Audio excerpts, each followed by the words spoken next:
But you so quickly forget about that. And then Senator Kaine, or I guess I better use the senator from Virginia, starts bringing up the fact that what if you showed up drunk to your job? How many senators have showed up drunk to vote at night? Have any of you guys asked them to step down and resign from their job? And don't tell me you haven't seen it, because I know you have. And then how many senators do you know have got a divorce before cheating on their wives? Did you ask them to step down? No. But it's for show. You guys make sure you make a big show and point out the hypocrisy because the man's made a mistake.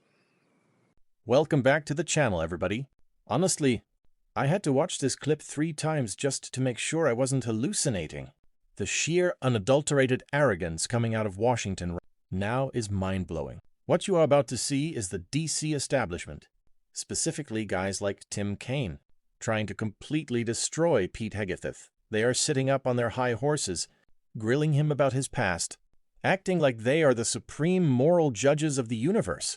Tim Kaine who has spent his entire life in the political swamp, is trying to lecture a combat veteran about character.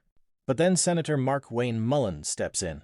And guys, Mullen doesn't just defend Pete Hegseth. He takes a sledgehammer to the absolute hypocrisy of the entire Senate Armed Services Committee. He says the quiet part out loud about what actually goes on in Washington. And it is incredible. We are going to watch the full video right now, and then we're going to break down why the Democrats are so terrified of Hegseth running the Pentagon. Am I Senator Mullen? Okay. Laughter, that's right. Senator Mullen. Okay. That's right. Caught me totally off guard there. I'd like to submit for the record signatures by 32 members of the House of Representatives who are veterans. The signatures call on the Senate to honor the constitutional duty of advise and consent by conducting a fair, thorough confirmation process that evaluates his nomination solely on the substance and merits. His distinguished military service, academic credentials, and a bold vision for revitalizing the national defense. I ask unanimous consent to enter into the record. Without objection.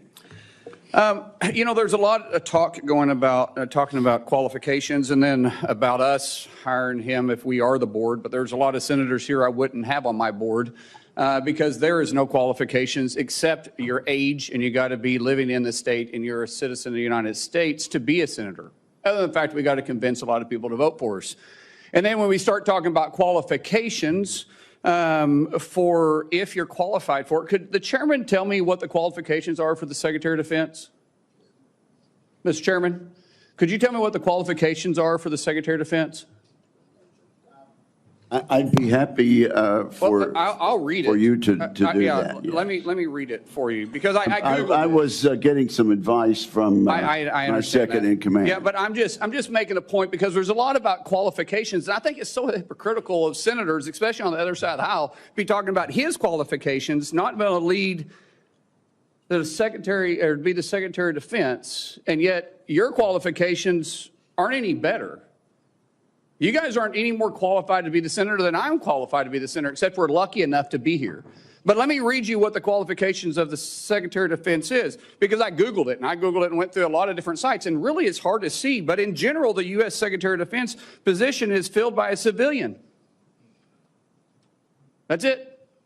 If you have served in the U.S. Army Forces and have been in the service for, you have to be retired for at least 7 years, and Congress can weigh that. And then there's questions that the senator from Massachusetts brought up about serving on a board inside the military industry, and yet your own secretary that you all voted for, Secretary Austin, we had to vote on a waiver because he stepped off the board of Raytheon. But I guess that's okay because that's a Democrat Secretary of Defense. But you so quickly forget about that. And then Senator Kaine, or I guess I better use the senator from Virginia, starts bringing up the fact that what if you showed up drunk to your job? How many senators have showed up drunk to vote at night? Have any of you guys asked them to step down and resign from their job? And don't tell me you haven't seen it because I know you have. And then how many senators do you know have got a divorce before cheating on their wives? Did you ask them to step down? No. But it's for show. You guys make sure you make a big show and point out the hypocrisy because the man's made a mistake. And you want to sit there and say that he's not qualified? Give me a joke. I mean, it is so ridiculous that you guys hold yourself as this higher standard and you forget you got a big plank in your eye. We've all made mistakes. I've made mistakes. And Jennifer, thank you for loving him through that mistake. Because the only reason why I'm here and not in prison is because my wife loved me too. I have changed, but I'm not perfect. But I found somebody that thought I was perfect. And for whatever reason, you love Pete, and I don't know why. But just like our Lord and Savior forgave me, my wife's had to forgive me more than once too, and I'm sure you've had to forgive him too. And so thank you. So before I go down this rabbit hole again, tell me something about your wife that you love. She's the smartest, most capable, loving, humble, honest person I've ever met. In addition to being incredibly beautiful. Don't forget about your kids. I'm supposed to talk about my kids? No, well, she's also the mother. Oh, an amazing mother. Yes. Of our yes. blended family of 7 Brother, kids. I'm pulling you which love along. her. I'm trying to help you here. You know, do you believe that you're going to be running the Secretary or the Department of Defense by yourself? Senator, absolutely not. Just as President Trump is assembling his cabinet, I look forward and already am in the process of building one of the best possible teams you can imagine with decades and decades of experience outside of the Pentagon, driving innovation and excellence, and also inside the building, knowing how to make it happen. Yes, sir. So, in your organizations that you did have the privilege of running, did you have a board that you... In both organizations, we had a board, yes. Okay, and what did you do with that board? What kind of decisions did you make with them? Those boards provided oversight and insight into decision-making. They all have special, unique sets that maybe filled gaps that you're not the expertise in? Yes, sir.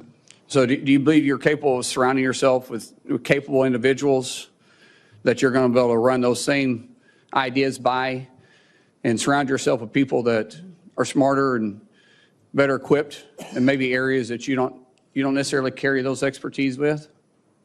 Senator, the only reason I've had success in life, to include my wonderful wife, is because of people more capable around me and having the self-confidence to empower them and say, hey, run with the ball, run with the football, take it down the field. We'll do this together. I don't care who gets the credit. And in this case, that's how the Pentagon will be run. Let's end with this, Mr. Chairman, about the qualifications. You got a man who has literally put his butt on the line, who served 20 years in the service, multiple deployments, has heard the bullets crack over the top of his head,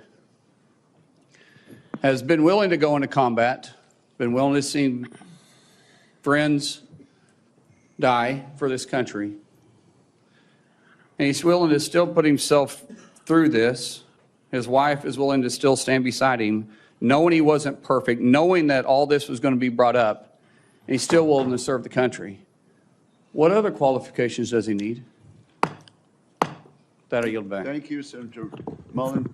Senator Duckworth. And again, we really are. Wow. Someone call a medic because Markwayne Mullen just left half that committee in body bags. That was one of the most brutal reality checks I have ever seen in a congressional hearing. Let's talk about Tim Kaine for a second. Tim Kaine and the rest of the Democrats on that panel want to make this entirely about Hegseth's personal life and past mistakes. Why? Because they know they cannot attack his military record. Pete Hegseth served for 20 years. He had multiple combat deployments. He had actual bullets cracking over his head while Tim Kaine was busy attending fancy cocktail fundraisers and playing politics. They are trying to disqualify Hegseth by holding him to a standard of absolute flawless perfection, a standard that not a single person in that room could meet. Mullen calling them out was brilliant. He looked them dead in the eye and asked the questions we all want answered. How many of you senators show up to work drunk? How many of you have cheated on your spouses and hidden it? The silence in that room was deafening.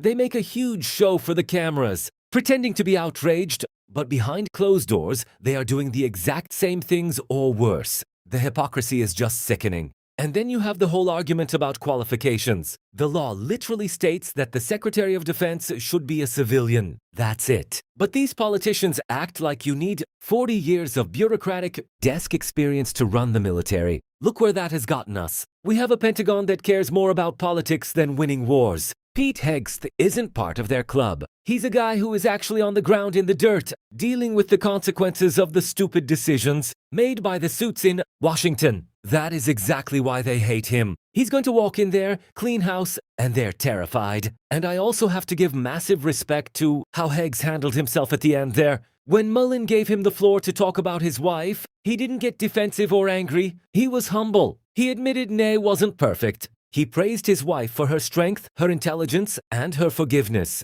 That takes actual guts. And when asked about how he'd run the Defense Department, he didn't give some bloated political answer. He said he's going to surround himself with the smartest, most capable people and empower them to get the job done. That is what a real leader sounds like. Tim Kaine could learn a lot. Tim Kaine, guy like Pete Hegseth, but guys like Kaine don't want leaders. They want yes-men who will protect the establishment. Well, it looks like the establishment is finally getting a wake-up call, and I'm here for it. Let me know what you guys think down in the comments. Am I off base, or was Mullen exactly right to call out the Senate's fake outrage?